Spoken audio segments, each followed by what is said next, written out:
Usually when I play bad at the beginning and then I kind of catch up or just problem solve, but this time it was totally the opposite, so I don't really know what happened with my game.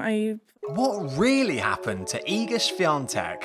Did Iga Swiatek suddenly forget how to hit a ball? Or maybe there's some secret sauce she's missing lately? Join us as we dive deep into the roller coaster that is Swiatek's recent tennis journey. Will her glory days return? Or is this descent just beginning? But first, quiz time. What's inside a tennis ball?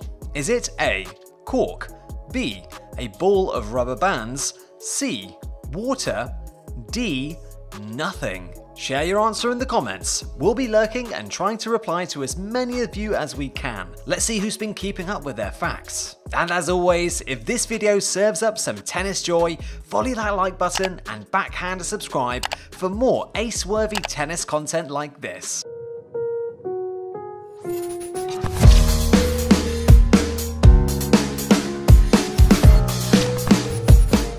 Alright, let's hit the rewind button, folks.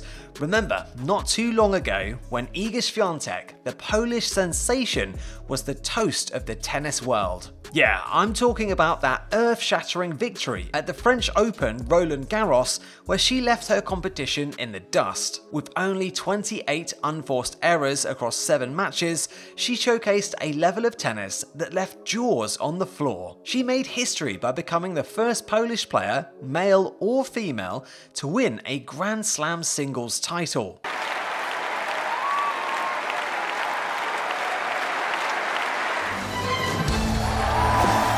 But of course, it's not all rainbows and Grand Slam titles in the world of tennis. Following her ascension to stardom, the weight of expectations pressed down on her like the intense summer heat at the Australian Open. Wimbledon and the US Open, both renowned for their high drama, added a chapter to Iga's book she'd probably like to edit out. Combined, she only reached the 4th round once in those 2 events, a stark contrast to her French Open glory. Yet, it wasn't just her on-court performance that saw a shift. Remember when she was proudly holding that world #1 ranking? Fast forward a few months and Aryna Sabalenka, the Belarusian power hitter, snatched that accolade right from under her nose. Iga's ranking points, once towering at a staggering 10,500, dwindled to just below 7,000, allowing Sabalenka and others to make their moves. But before anyone throws shade and labels her a flash in the pan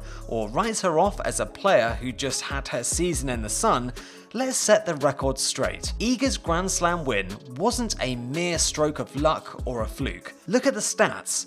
She lost only 28 games in the entire tournament. And let's not forget her 6-1, 6-2 trashing of Sofia Kenin in the final. Those aren't numbers you just stumble upon. They're the fruit of raw talent and relentless hard work.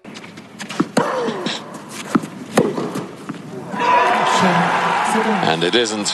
That's what I was thinking if he gets into a rally. Fast forward to the China Open. Who would have thought our Polish tennis star would bounce back with such gusto? She not only snatched that trophy, but did it in style. The final showdown with Lyudmila Samsonova, a complete masterclass. Iga's victory was nothing short of legendary. A sweet 6-2, 6-2. And the best part?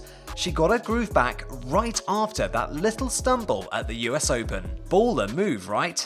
At the China Open's post-match press conference, she was practically glowing, saying, "This tournament will give me confidence for the rest of my career. It teaches me that there are always possibilities to surpass yourself. Sometimes it is quite simple, but we complicate things."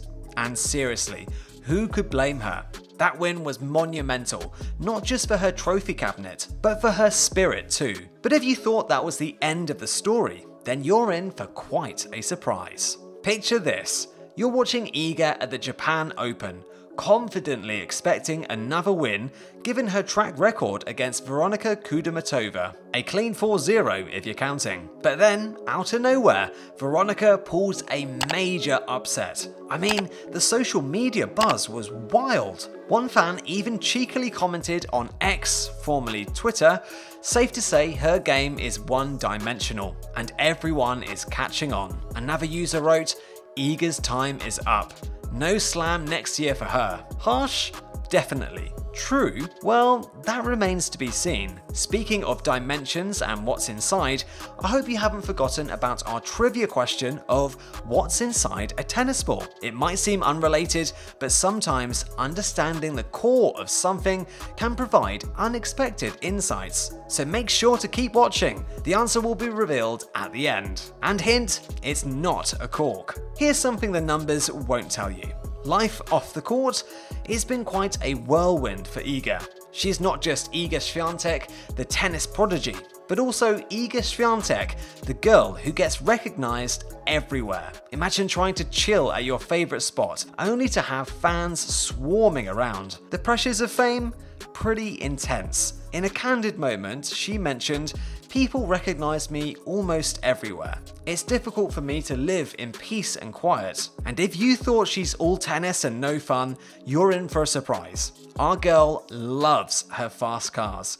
She was even spotted driving a Porsche Cayenne Turbo GT in Ohio. Talk about living life in the fast lane. Now, the million-dollar question, probably made over a plate of spicy dino nuggies. Is Iga Swiatek's recent slip a hint of a declining career, or just the calm before a storm of triumphant comebacks? We've seen her dominate on clay at Roland Garros, but the grass and hard courts? Those have been a bit trickier for her lately. The roller coaster of tennis isn't linear after all. It's filled with highs, lows, and nail-biting tiebreakers.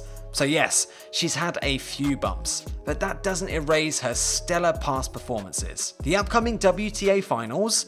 Well, it's a big stage, and Iga's got a history of shining on big stages. Maybe, just maybe, this could be her moment to silence the naysayers.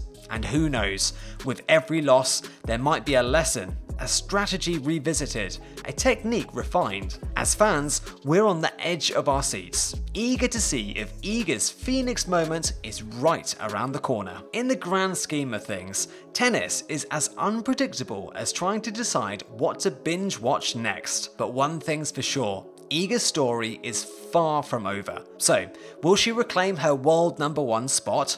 Only time will tell. But here's to hoping we see her shine brighter than ever. After all, in the world of tennis, anything's game. Now, let's circle back to our trivia question. What's inside a tennis ball? Well, here's the answer.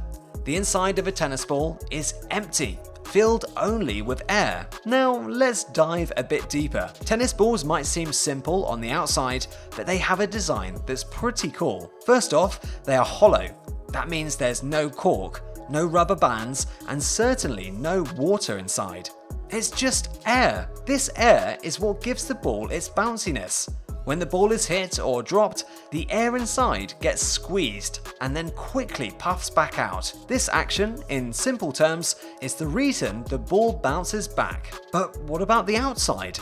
That fuzzy yellow-green layer? That's made of felt. This felt isn't just for looks, it has a purpose. It helps the ball grip the ground, allowing it to spin and dart in different ways when struck by a racket. Plus, it aids players in gripping the ball during serves. In essence, the magic of a tennis ball's bounce comes from its empty inside and its cleverly designed outside. And that, my friends, is game, set, and match for this episode of Glam Slam Tennis. Don't forget to subscribe to our channel and hit the notification bell so you never miss a moment of the action and what we have in store. Until next time, stay fabulous and ace those serves.